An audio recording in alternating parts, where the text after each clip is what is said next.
just fun to say Reverend Storm is representing hell. That's just kind of interesting. And if you just tuned in, pay attention. Reverend Howard Storm, you're right. You were an agnostic. You were an atheist. Yeah. What's the difference again? I didn't believe in God. I thought anybody that believed in God was an idiot. Okay. Look into the camera and talk to the people that are watching right now that think we're all idiots. Talk to them. How did you used to think? Talk to them. Any of you that don't believe in God, I just want you to know that I love you. A lot of people here tonight love you. God loves you. Yes. And we're not going to hold it against you that you're ignorant.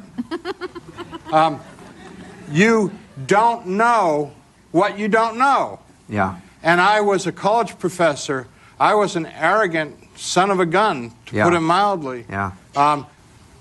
I had believed that man was the measure of all things. And brothers and sisters, I'm here to tell you that if you don't believe in God, that doesn't mean you don't have a God. You've got a God. And your God is you. You think you're God. And you got the puniest, most worthless God there is. Wow. Yourself, brother.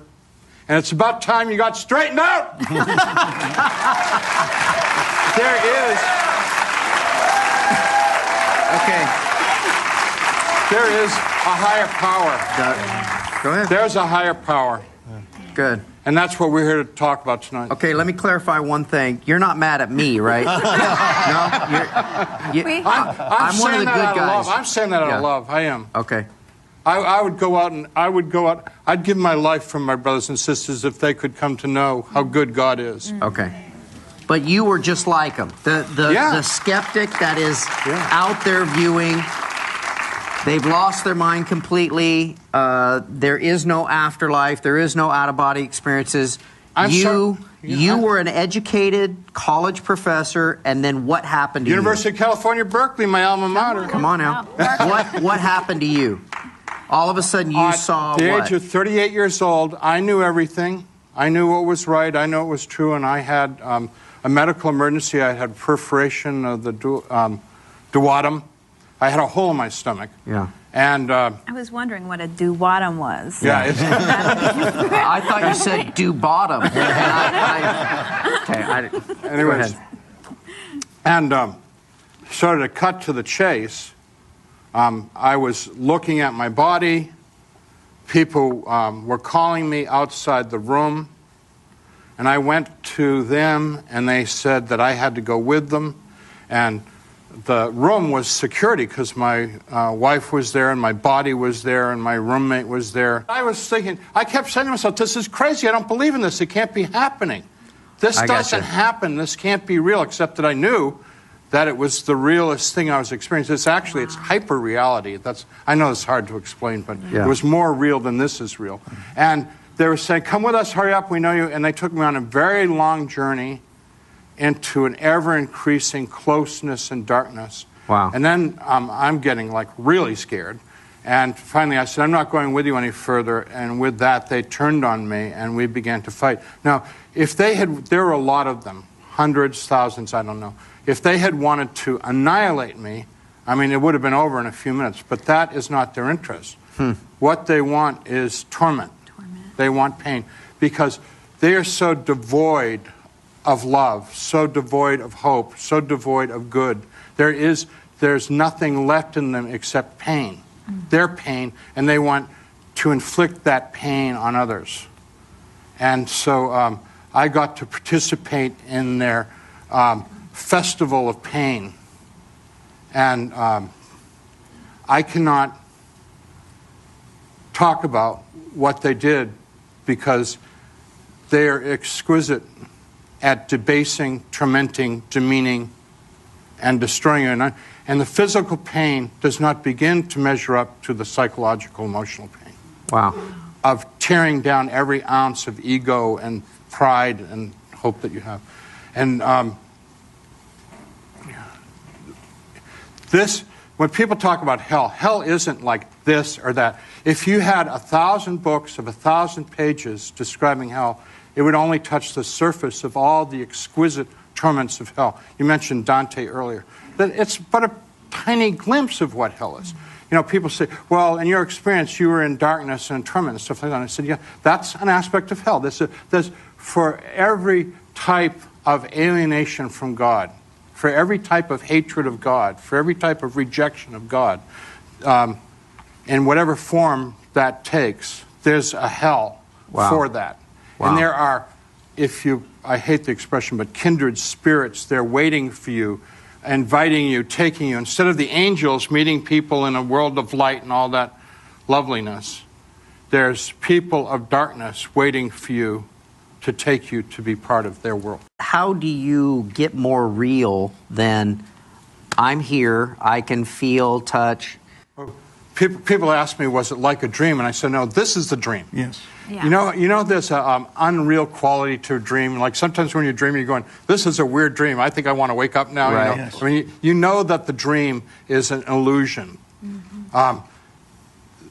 The near-death experience, your senses, your understanding, your comprehension is all so much heightened. Yeah, you can taste more, see more, feel more, hear more, know more. Yeah. You're just like, it's so much more intense. You're going like, life is like a dream. Because right now, this is what we know. This is our measure of what is true, what is real. But the fact of the matter is that we were created by God to be spiritual beings.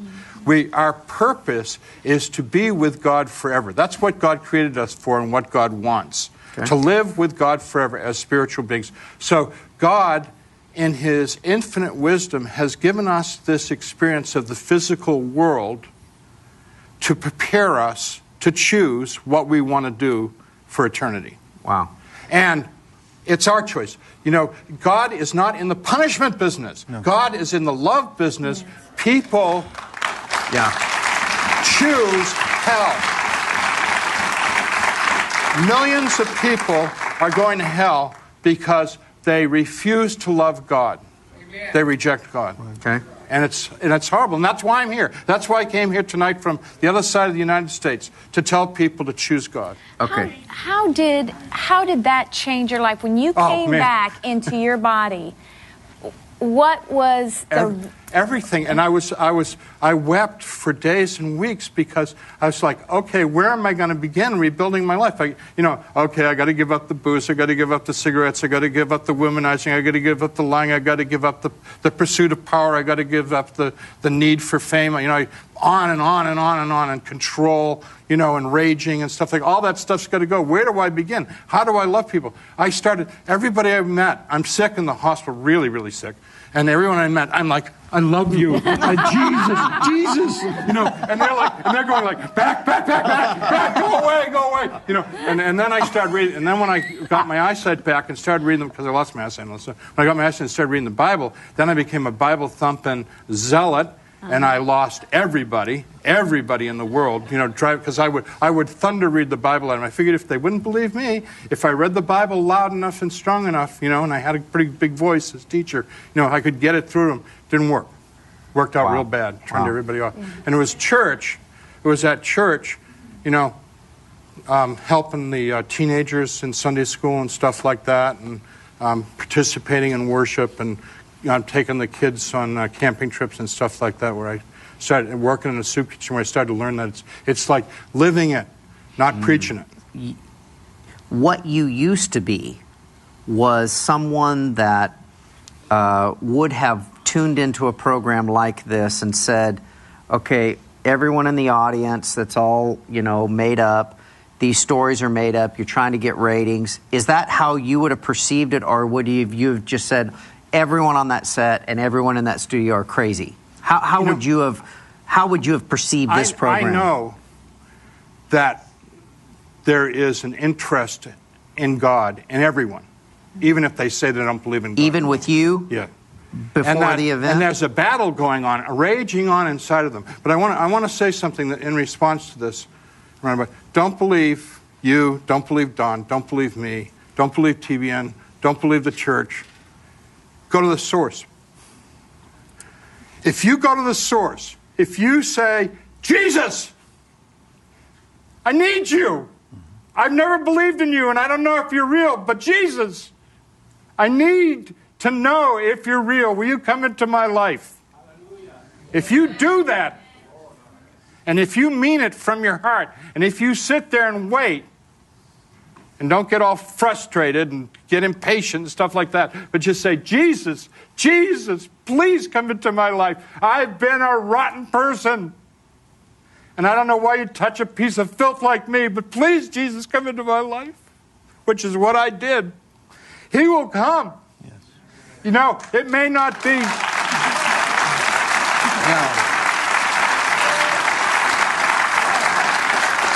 Why didn't you do that before your experience?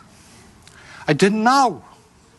I wish some idiot like me or you or Don had come and said, you know what? You know what? All this philosophical speculation that you're doing all the time between existentialism and all this stuff, you know, why don't you just ask him if he's real? Wow.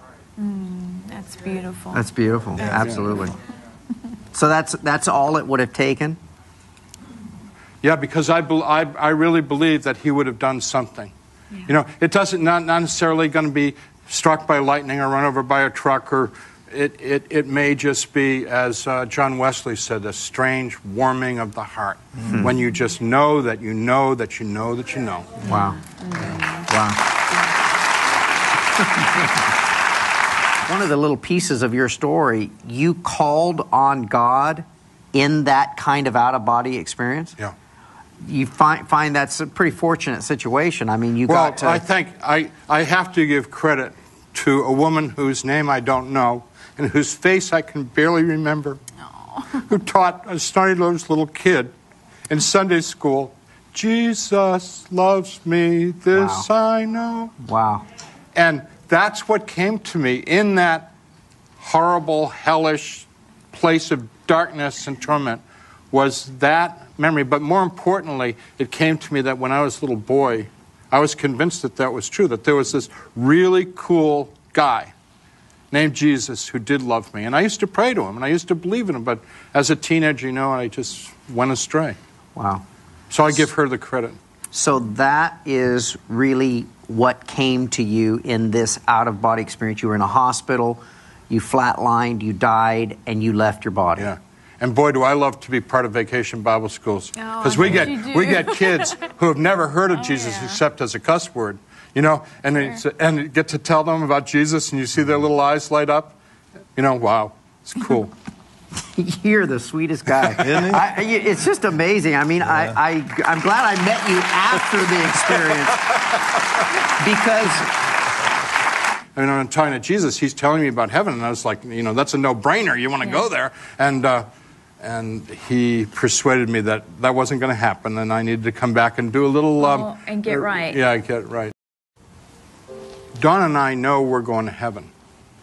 And there is nothing in the world, no power that can stop that from happening.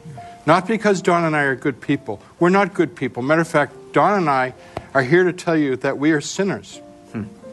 And that all people, and us especially, deserve to go to hell.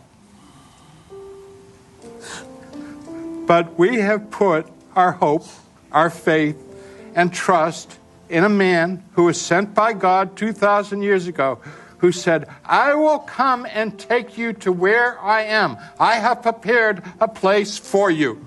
Wow. He said that, and it's written down in a book, the book of John.